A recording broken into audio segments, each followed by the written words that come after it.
Olá! No vídeo de hoje, iremos apresentar a influência da sexualidade e identidade de gênero nas ações de bullying. Você sabe o que é o bullying? O bullying compreende todas as atitudes agressivas, intencionais e repetidas, que ocorrem sem motivo evidente, adotadas por um ou mais estudantes ou indivíduos contra os outros.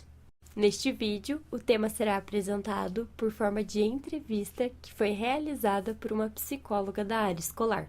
Olá pessoal, tudo bem? Eu sou a psicóloga Cristiane, eu sou especialista em psicologia escolar educacional, sou mestre em educação, doutoranda em educação também e eu trabalho no âmbito da psicologia escolar, seja na avaliação psicoeducacional, mas também na orientação a alunos, atendimentos e triagens de crianças que apresentam alterações de comportamento, alterações emocionais. E hoje a gente vai conversar um pouquinho.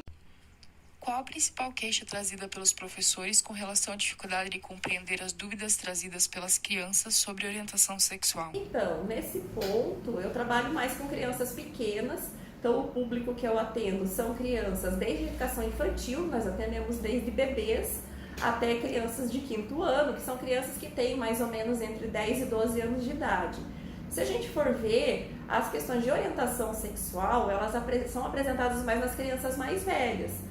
Muitas vezes o que a gente tem de professores são como lidar, como trabalhar, como responder às perguntas das crianças, quando elas trazem questionamentos a respeito de gênero, a respeito dos sentimentos delas em relação assim, à sua identificação.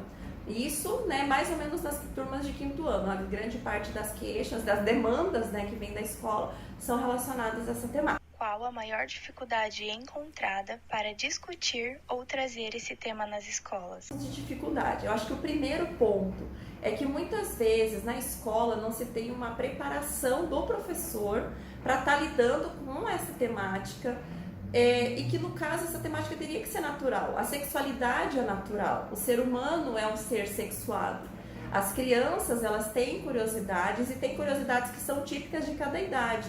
E aí a gente vê não só necessariamente em relação à orientação sexual, mas a própria sexualidade. Nós temos crianças pequenas que já apresentam alguns comportamentos que no próprio CMEI se fala que é um comportamento sexualizado, mas pelos estudos da psicologia a gente vê que ali é uma descoberta do seu corpo.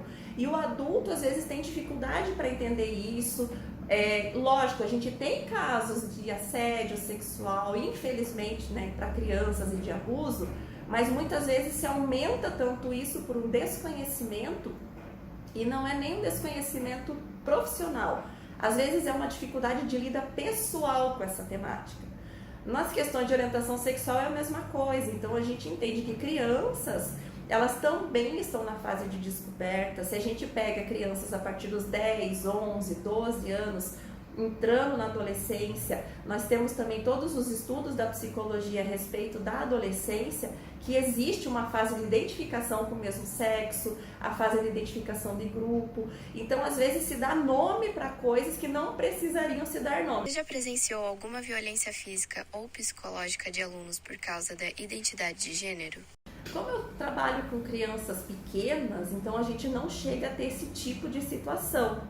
Eu acredito que isso ocorra mais na adolescência, no ensino fundamental 2, quando tem, a gente até vê os jovens ali, os adolescentes, nos seus grupinhos, ocorre essa identificação, como a gente sabe, no início da adolescência, essa identificação de grupo faz com que sejam grupos do mesmo sexo, então pode ser que surjam características mesmo, dúvidas, questionamentos a respeito da orientação sexual, e aí sim pode vir o bullying, vir o preconceito, vir atitudes inadequadas dos demais colegas. Na sua opinião, o que ajudaria a diminuir as incidências de ataques de bullying e violência dentro desse tema? Mas precisa de formação dentro da escola, e principalmente porque as crianças hoje em dia elas passam muito tempo dentro da escola.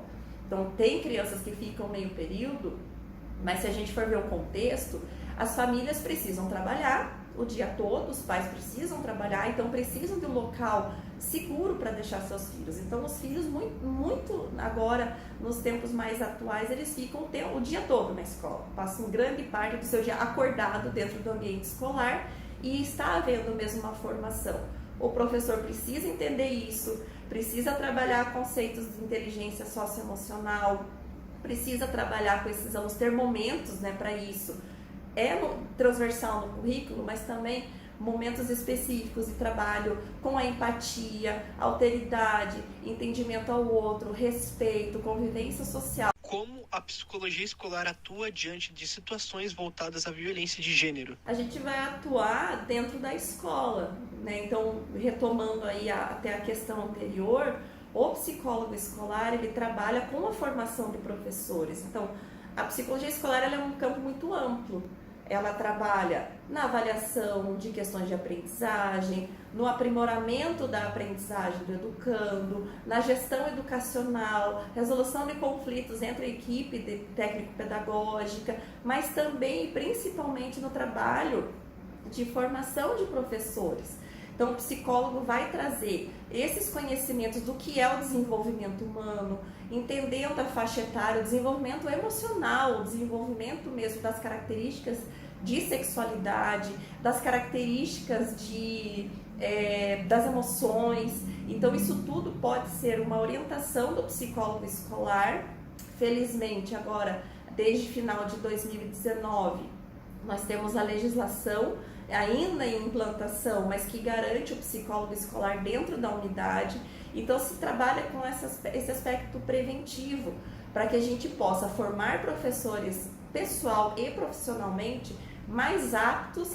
O bullying homofóbico, então, vai sofrer a influência de diversos fatores. São eles o ambiente heteronormativo, as suas relações de poder no ambiente escolar, a identificação de gênero, desinformação, estrutura social, cultura, religião e assim por diante.